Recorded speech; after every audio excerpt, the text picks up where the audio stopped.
अभी भी आपको अंदाजा है कि ये कराने के मूड में हैं? हमें तो पूरी कौम को अंदाजा है कि ये मुल्क के साथ खिलवाड़ कर रहे हैं, आइन के साथ खिलवाड़ कर रहे हैं, पूरी कौम को पता है। ये जबरदस्ती जो है ना मानू वाली बात है। चीफ जस्टिस ऑफ पाकिस्तान का फैसला आखिरी फैसला होता है, उस पर अमल जो भी फैसला है आप मानेंगे, जो भी फैसला है आप मानेंगे, क्यों नहीं मानेंगे? कासिम साहब, अगर आप लोग मुज़ाकरात की टेबल के ऊपर नहीं बैठते, जो कि हुकूमत अपेरेंटली कहती है कि इनको बैठना चाहिए, ये कहती पीटीआई भी है, इंटरेस्टेड दोनों में से कोई नहीं है, तो फिर तो ये क्लैश और बढ़ेगा।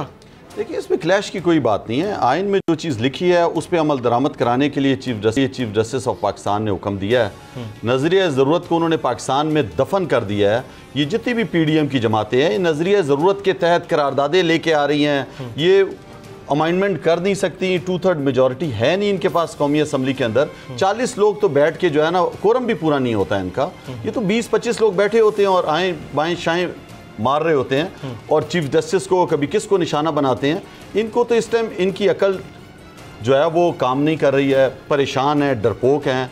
अब अवाम में जा नहीं सकते हैं। अब लिखा हुआ है कि 90 दिन में इंतखाबात कराने हैं। सिंपल सी एक बात है, कभी बहाने ले रहे हैं। आप देखें चीफ इलेक्शन कमीशन भी कि हमें पैसे चाहिए, हम ये नहीं कर सकते। चीफ जस्टिस ने जो तरीक़ेकार रखा है वो बड़ा ज़बरदस्त रखा है। 14 तारीख को फिर बुला लिया है, सेक्रेटरी दिफा को भी बुला लिया है, सेक्रेटरी ख़जाना को भी बुला लिया है, गवर्नर स्टेट बैंक को भी बुला लिया है, IG पंजाब को भी बुला लिया और चीफ सेक्रेटरी पंजाब को भी, कि किस तरह ये तुम नहीं कर रहे हो।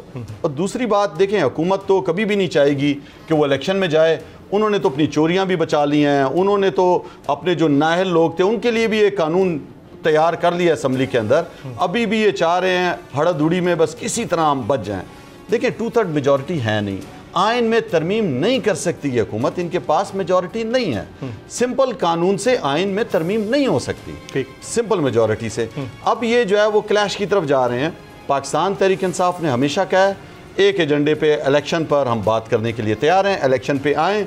इलेक्शन की तारीख अनाउंस हो चुकी है चीफ जस्टिस और पाकिस्तान की तरफ से। आप लोगों का ट्रस्ट है गवर्नमेंट के किसी बंदे के ऊपर? देखिए, हमारा trust chief justice of Pakistan पे है। चीफ जस्टिस बुलाएंगे, अगर वो कहेंगे कि चीफ जस्टिस ऑफ पाकिस्तान ने पहले भी टाइम दिया था। हाँ, लेकिन उधर से कोई नहीं आया, उधर से कोई भी नहीं आया। नहीं, अगर देखें वो तो एक अलग बात है। इसके अलावा अगर गवर्नमेंट से कहीं बात हो के कोई अंडरस्टैंडिंग हो सकती है और मुज़ाकरात की टेबल पर बैठ सकते, गवर्नमेंट तो किस बंदे पे ट्रस्ट है? शहबाज शरीफ साहब पे, मरियम बीबी पे है, राना सनाउल्लाह पे है, एहसन इकबाल पे, किस पे ट्रस्ट है? गवर्नमेंट तो डडाई पे बेशर्म, फिर तो कन्फ्रंटेशन बढ़ेगी। चोरियां की हुई हैं, अपने केसेस बचा रहे हैं, इन पे क्या इन पे आएगा? दो चीज़ें बड़ी अहम है। पहली बात यह है कि जब ऐसे हालात पैदा होते हैं तो हमेशा सेकंड लीडरशिप बैठती है, कोई एक 1 पॉइंट एजेंडा पे इत्तेफाक पैदा करके फिर इसको फाइनलाइज किया जाता है। आपको याद होगा इलेक्शन इस्लाहात पे ये इकट्ठे हुए थे और इन्होंने वो कमीशन जॉइंटली बनवाया था जिसमें जस्टिस नासिरुल मुल्क साहब ने कहा था क्या ऑर्गेनाइज रिगिंग हुई थी या नहीं हुई थी, और उस पर वो जजमेंट आई थी फाइनली।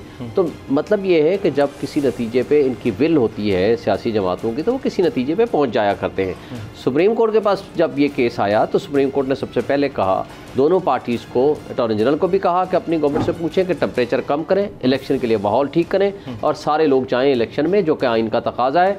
और इनको भी कहा, इमरान खान साहब को, कि आप भी लिख के दें कि आप अपने टेम्परेचर कम करेंगे और इलेक्शन के लिए आप जाएंगे। और उन्होंने कहा, लिख के दिया उन्होंने कोर्ट में, उन्होंने कहा जी ठीक है, हमें कोई एतराज़ नहीं है कि हम इलेक्शन पर्पज़ के लिए, फ्री एंड फेयर इलेक्शन के लिए जो भी हमारे से ताउन होगा हम करने को तैयार हैं। अब यहाँ मसला क्या है? यहाँ मसला है आइन की अमलदारी का, सुप्रीम कोर्ट की जजमेंट की एग्जीक्यूशन का। अब यहाँ सवाल है, मैं इसके ऊपर आपके पास आता हूं, आप कुछ कंप्लीट करना चाहते हैं? आपने कहा इंतखाबात में इस्लाहात, इंतखाबात में इस्लाहात की सेनेट में कमेटी बनी भी है, बिल्कुल ठीक है। उसके अंदर हमारे अली जफर साहब मौजूद हैं, उस पे काम चल रहा है, तो हम वहाँ पे उसमें बैठ के बात करने के अंदर रिग्रेट है, कमेटी के अंदर बैठे हुए हैं। नहीं, इज देयर एनी रिग्रेट जो आपने केपी और पंजाब असेंबली छोड़ी और तहलील की, उसके ऊपर कोई रिग्रेट है? आईनी तरीका लिया, हैप्पी हैं आप उसके? इमरान खान साहब ने जो है वो सीनियर कानूनदानों से मशवरा करने के बाद, देखें आज़ाद कश्मीर से आपका एक PM गया, देखिए वो तो सुने अगला नंबर KPK का हो सकता है, वहाँ तहरीक अदम एतमाद की तैयारी हो रही है। सॉरी जीबी गिलगित बल्तिस्तान, तो अगला नंबर उसका हो सकता है। तो इस सारी सिचुएशन में ये तो अपने तमाम लेजिस्लेटिव बॉडीज़ को प्लस 4 सूबों को और वफाक को एक पेज पे लाना चाहते हैं। अभी भी आपको अंदाजा है कि ये कराने के मूड में हैं? हमें तो पूरी कौम को अंदाजा है कि ये मुल्क के साथ खिलवाड़ कर रहे हैं, आइन के साथ खिलवाड़ कर रहे हैं, पूरी कौम को पता है। ये जबरदस्ती जो है ना मानू वाली बात है।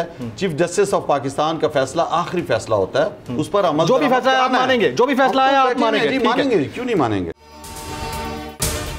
अगर आपको ये वीडियो पसंद आई हो तो सब्सक्राइब कीजिए और बेल आइकन जरूर हिट कीजिएगा। तो नजर आ रहा है सामने लिखा हुआ है जुल्म मिटने के लिए, दो चीजों से मिटेगा भाई। एक, अदल की कुर्सी पे जो लोग बैठते हैं ना, वो अदल के हिसाब से फैसले करने लगे। दूसरा, कौम निकल खड़ी हो जुल्म के खिलाफ, तो जुल्म खत्म हो जाएगा। या इन दोनों में से कोई एक चीज हो जाए या दोनों हो जाए।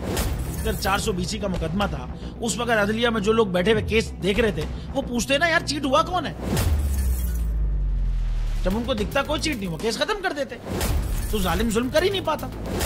9 जजेस ने नोट बिफोर किया मेरे केस को यार, 1.5 साल चला।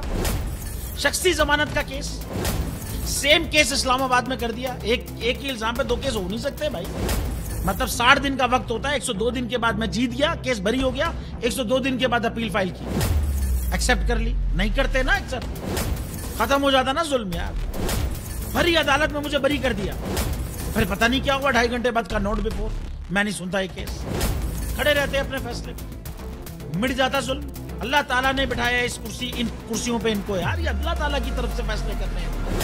तो या तो ये फैसले आएंगे, जुल्म मिट जाएगा, या कौम खड़ी हो जाएगी जुल्म के खिलाफ।